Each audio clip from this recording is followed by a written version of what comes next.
Hey, Indy filmmakers, I'm Nick Bodmer. I'm Griffin Hammond, and I live in virtual reality now. Griffin, or Whoa. virtual Griffin, how are you? Pretty good. So you are now a member of the Oculus Club. Yeah. I'm not new to virtual reality, but I'm new to Oculus. So you had a PlayStation VR before. Yeah, and still have now it. You've just stepped up to the new Oculus Quest. Is that? I know they released a couple new things. I think the Quest is what you have. Yeah, I think there's a few. Is the Oculus Go also a new headset? Oculus Go is around already, I think. Oh, okay. And I think Oculus Go is also wireless, but less powerful, more like for watching movies and stuff. But the Oculus Quest is a gaming VR headset that doesn't have any wires, just has all the computing power in the headset. That's amazing. Because as you know, I've got the original Oculus Rift that I've had for a couple years, but that is very much tethered to my gaming PC. And how long has the Rift been around? Gosh, You've had it for like, a while. Like 3 years, maybe? It's been a bit. Yeah. That's a good question. Oculus Rift release date.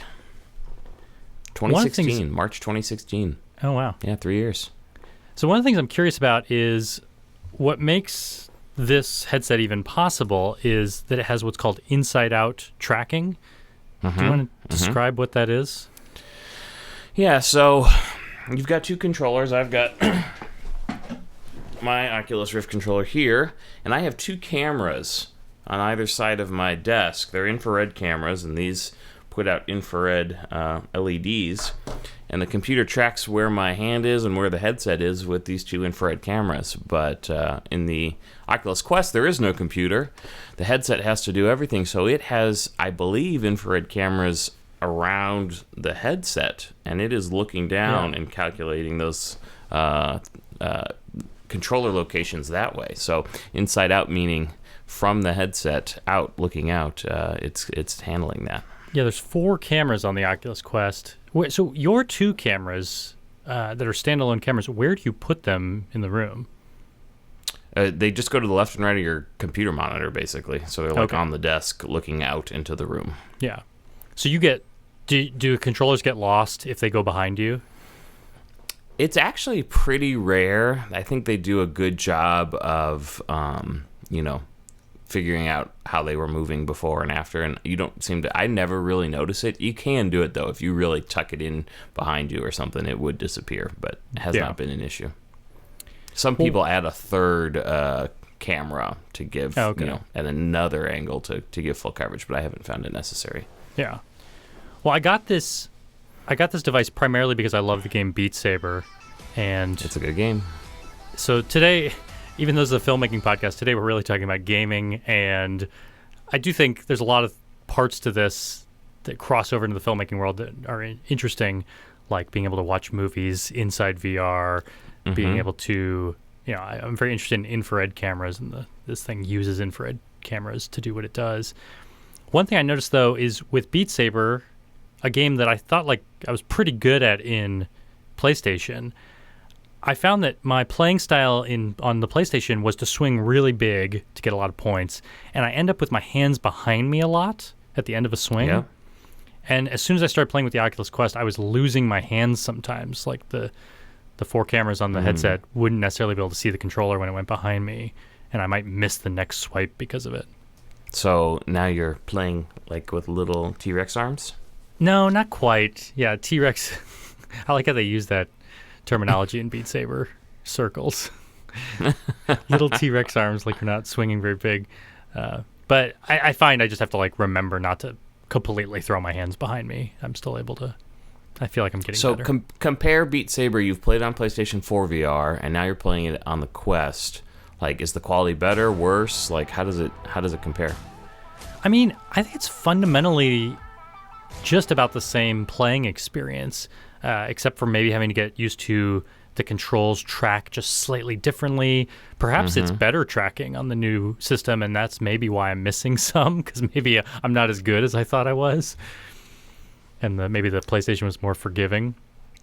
Or it's just getting used to the weight of the controls. But what's interesting to me is that the resolution on the Oculus Quest, it's a newer system than the PlayStation. It's double the resolution, or even more than double. I think the PlayStation was a single HD frame, 1920 by 1080, split across two eyes. The Oculus is 2880 by 1600, so it's like a little bit more than 2 times the resolution. But that ultimately, should make a big difference, you would think. You would think, but like in both, you can still see the pixels if you're looking for them. Like tiny text looks pixelated on both. I don't think pixel size was ever what convinced you that it was immersive. I think it was always the head tracking. If the head tracking is good, the fact that it's 3D, I mean, that's what immerses you. I think you could take half the resolution and it would feel a little bit, maybe it would make you sick a little bit, but it would still immerse you. So how often have you been playing Beat Saber, even before? Sounds like you're quite the player. I mean, I played Beat Saber a fair amount. I tried to beat all the levels on Expert. I think maybe I only couldn't beat one of them on Expert. I can't do Expert Plus, though. Can you? I haven't even tried. So when I was really into it, Expert Plus wasn't even out yet, and now it is, and I need to pick it back up, but I haven't had a lot of time recently, so I probably will. Yeah. Although I did just try a brand new experience. I think it's out on the Quest 2, which is this Vader Immortal. Have you checked this out? I downloaded it, and all I've done is I mean, I barely had any time. I've bought way too many games and haven't even had time to do most of them yet. I think I've played like 2 minutes of it, so I haven't even gotten to the lightsaber part. I mean, you want to talk about like a film-like experience in virtual reality. You really are like in the story. It's got all these moments where like you're up, like I guess in like a heating and cooling area, like behind some vents, and like looking down on Darth Vader talking to people, and you're like, you can like lean in and peek through the grates, and it's a very interesting story experience. So I'm sure we're going to see a lot more of that kind of thing moving forward. Which is funny because I don't know if the pricing is different between Oculus Rift and Oculus Quest. You wouldn't necessarily think so, but they are. I don't think so. In some cases, different games optimized for different systems. Because your game is actually like on a PC. I think mine is like an Android mobile-based system. Oh, yeah. I'm actually not even sure what they use, but that would make sense. But like my game, I think to buy Vader Immortal, I think it was $15 maybe. And that sounds about right. 10 or 20, 15. But it's like one part. It's pretty short, you know. I guess they're going to be releasing like episodes. So it's just one episode. How many hours of gameplay is it? Like half? Oh gosh, to play through the whole story, I don't even know if it was an hour. Yeah. And well, it's funny that I was willing to spend the money on it because I actually didn't even think it was a whole new game. I thought it was the same thing you and I already played in Las Vegas when we went to the Void. Gotcha. I thought it was like it feels very similar, but it's a totally different story and experience. Yeah, for some I don't know why I just assumed it was the exact same thing and poured it over, but yeah, it's a new thing. That's good. I just bought it because I thought people are going to want to, you know, when I share this. That's kind of the cool thing about a wireless system is people don't have to come over to my place. I can go out to a park in New York City or something. I mean, I could take it anywhere and look like a crazy person. Yeah. But I could share this with friends. I could take it over to their place. So I was mostly downloading things that I've already played, like Super Hot.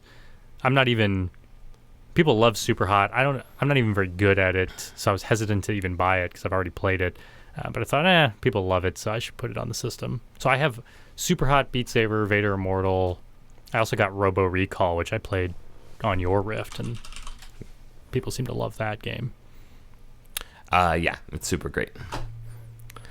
Jeez. It was $9.99, by the way. Okay. So episode 1 is $9.99, which is probably about right for the length that it is, which I haven't been able to Google and find. But it was not super long, but I think there's some other modes for lightsaber play and things like that, which I haven't checked out yet. So I'm curious, do you buy all these games, or can you do them all through Steam or something?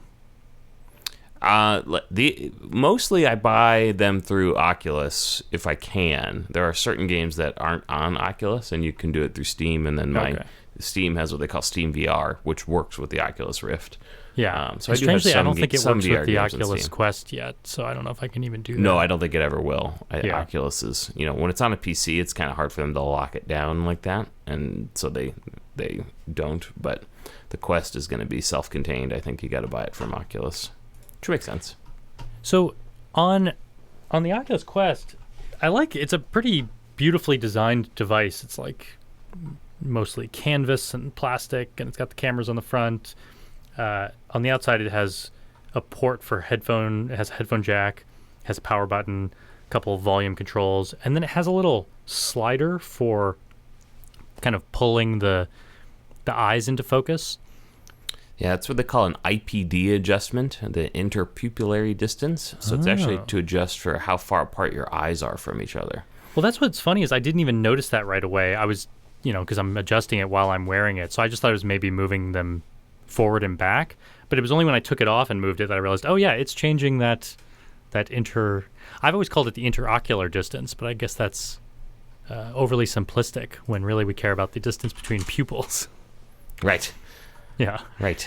Yeah. I suppose interocular could just be the different distance between eyeballs. So mine has that as well, the original Rift. And I guess so that in addition to the Quest, they released the Rift S, which is kind of an upgraded version of the PC Oculus Rift. Yeah. And it doesn't have that, which is some people are a little upset because I knew that one of the Oculus devices didn't have it. And yeah, it seems strange. So I don't know why. I have a normal IPD, I think. It's like 64 or something like that. So I don't think it'd be a problem for me, but I know for some people it basically means it doesn't work very well. So yeah. That stinks. Well, I was feeling like almost anywhere I slid the dial, I think my brain was just adjusting for it, and it wasn't that big of a visual difference. So I think I was leaving it mostly in the middle, but then I actually took out a ruler and I measured the distance between my pupils. Yeah. And it was a little bit smaller than I thought it was. I guess I think I was expecting it to be 2.5 inches, and it was like 2 3/8 inches. So on mine, there's a setup mode where it puts like 2 overlapping lines, and it makes it pretty obvious. It's like a cross catch thing, and it makes it pretty obvious where the ideal sweet spot is. So there might be a setup mode or something where you there can was get something a like that on really the dialed Quest, in. but I didn't remember it being. I mean, I was adjusting it and not seeing a huge difference. Yeah. Yeah. You probably were too excited, skipped right through it so you could go play Beat Saber again. Well, yeah, it wanted me to do a whole orientation thing, and I was like, no, I know how VR works already. Let me play. So one thing that I was How's the confused battery about, life? Well, the battery life is fine, I think. People say it's 2 hours, but I feel like it takes me a while to even burn down to 50%. But what's cool is it has a USB-C port on the side, so what I could do if I really planned on doing a super long session. A battery pack. Yeah, take a USB battery pack and tie it on the back of this thing or something. Why not? Why not? One thing that I was confused about is people keep saying, well, people say you can't play outside in like super bright sun. That you might damage the lenses if you took it off your head and right. the lenses caught the sun. The other thing is that it would overexpose the cameras. People also say you can't play in completely dark rooms. And I was really confused because I was like, isn't this just infrared? Infrared works. Yeah. But what I realized is the headset and the tracking of the controllers would still work in the dark. But what I forgot that this thing does is the Oculus Quest actually looks at your environment and remembers the environment you're in. So you don't like run into walls and stuff?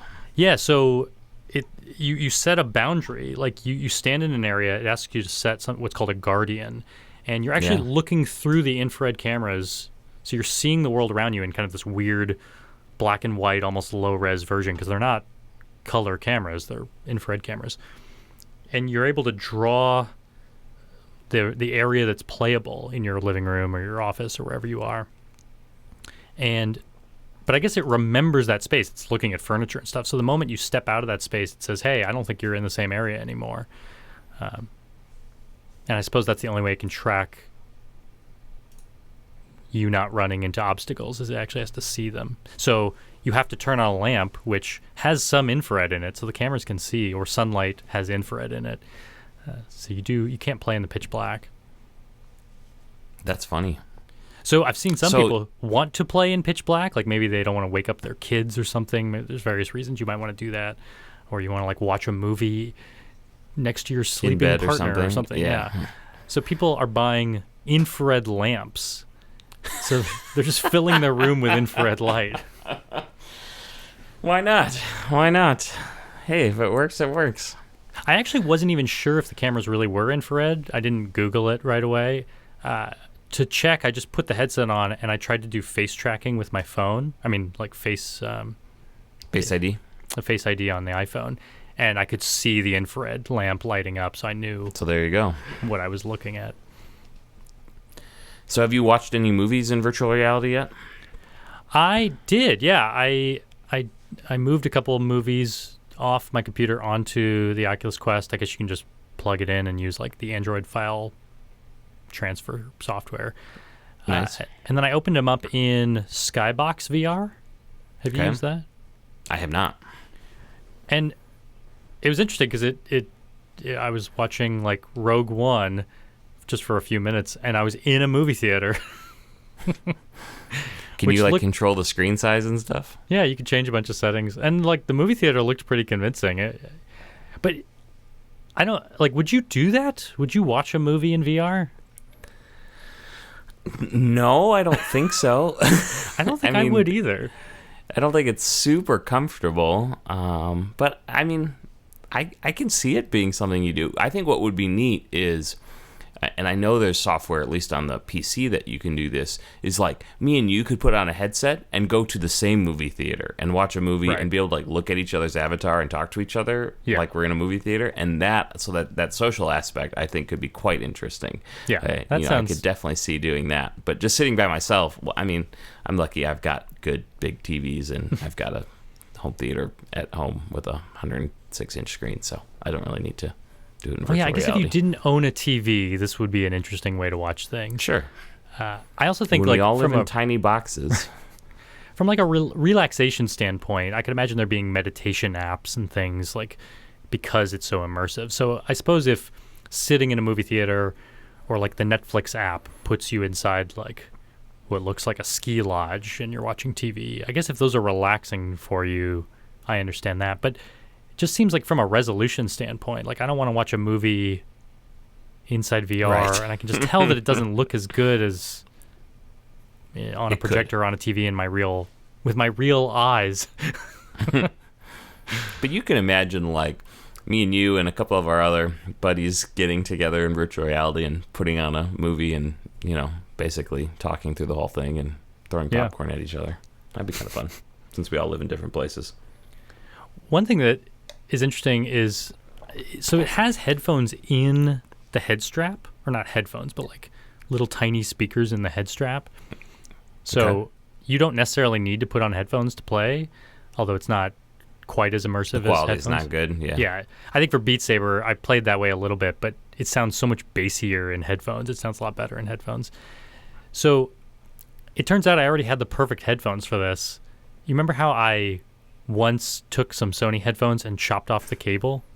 Yeah. I turned them into wireless. You made them Bluetooth or something, but then didn't it break after that or something? Well, I thought those headphones broke, but what I realized happened is it was just my extension cable that went bad. Okay. So the little tiny cable that I have running out of the headphones that is intended to be plugged into a Bluetooth headset, it's perfect for this Oculus because the cable's only like 6 inches long. But just click in and away it goes. Yeah. And I don't have cable hanging around. So I guess if you wanted to, you could chop up your headphones. Because people have talked about doing Bluetooth, like hacking this or making, could Bluetooth become available in the Oculus Quest? But I think latency would be an issue. I was going to say, you got to worry about latency at that point. Yeah. But well, I'm glad you're enjoying your Oculus experience. You've got a lot more to check out. The only real downside I see to this system is, some people complain about the battery life, but I think it's okay. I guess if you had 1 million people playing it in a row, that could be a problem. But it's the casting that's an issue because it's not a wired system. It's hard for people to watch you play it. Okay, yeah. So the way it works is you can cast it to your phone, or you can use your phone to cast it to a Chromecast, which is pretty much the only device that works right now. I think there's some NVIDIA device that works, but they haven't added like Roku and stuff yet. So Chromecast I have to use. Is pretty ubiquitous, though. Yeah, but it's kind of a laggy. There's a major delay, so you're watching with like a half-second delay or something. Yeah. And it sometimes cuts out. Sometimes the lag gets worse. It's just not nearly as clean. Does it ruin the, like, do you get lag in the headset, or does it just sacrifice the second viewing to keep I think the it just headset? sacrifices the second viewing. Which is what you want, because you don't want people getting sick in virtual reality. Yeah. But for a system that is so easy to share with other people, that kind of hinders its ability. Yeah. Because it kind of turns it into a system that you just are supposed to play by yourself. And half the fun of virtual reality right now is showing it to people who haven't done it before. Right. Have you ever done Richie's Plank Experience? No.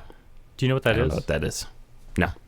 I think it's this game where you get in an elevator and you go up 80 stories, and then the elevator doors open and there's just a wooden plank in front of you, and you're supposed to step out. And you have to walk out on it. But what people do is they like get an actual wood plank, like just a board of wood from the hardware store, and put it on their floor. So that it feels real? Yeah. And it seems like it's a popular thing to do with new people. Because you watch videos of people doing this, and they are terrified out of their mind about the idea of stepping out of this elevator onto this plank at 80 stories up. When I first got the Oculus, there's like a little demo suite where it shows you a couple different like scenes, and one of them, like, it's Jurassic Park-esque, where a T-Rex is coming down like a corridor at you and kind of like runs over the top of you. Yeah. And someone I was showing it to, like, lost their mind, screamed super loud, cowered into a little ball. It was the funniest thing I've ever seen. Yeah. It really was enjoyable. Well, apparently with like Richie's Plank Experience, they warn you that you should probably have someone spotting the person on both sides, like two people, because people tend to fall off the plank out of fear and then just hit their head or something. Disoriented that they actually like tumble into a wall or something. I actually went on the like Reddit, the subreddit for Oculus Quest, and one of the things in the last day was a picture of someone's stitches on their head, major gash, because they like fell into a wall. And this was someone who like was a VR veteran. They've been using Oculus for a while. That's funny. Yeah, you gotta be careful. Yeah, especially with this system, because you can now like spin around. The cables are not. So do you have any ideas for like if you could make a VR experience, what you might want to do? Well, so this is where we could talk about filmmaking, because what a lot of people want to see real shot films, 360 films in VR, but I think the reason there's a bias towards video games and CGI generated worlds is that if you shoot in 360, your viewer can't move their head around. Right. So you kind of lose the 6 degrees of immersiveness. freedom. Yeah. I mean, they can turn their head, but they can't shift in space, whereas you can do that in a video game. So it seems like a little bit of a limiting factor for shooting. And if you shoot in VR, for VR, it's like, where do you put your light? Where do you put your microphones? Everything's visible. So computer-generated experiences, I think, are going to be the way to go for a while. Yeah, like CGI movies. But you can still tell stories with that. CGI, yeah, exactly. Like you said, the Vader experience. It's kind of cinematic. Very cinematic. You'll have to check that out. We'll talk about that. Yeah. Should we thank our sponsor for this month's episode? Let's do it.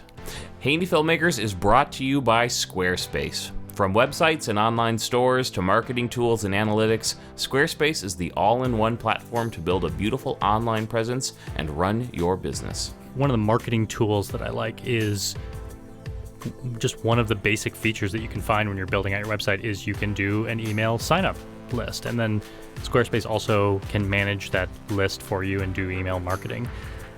So I've actually collected, I think, around 1,500 email addresses. People just sign up when they land on the website. If they see the sign-up box and they want to get emails from me, they can do that.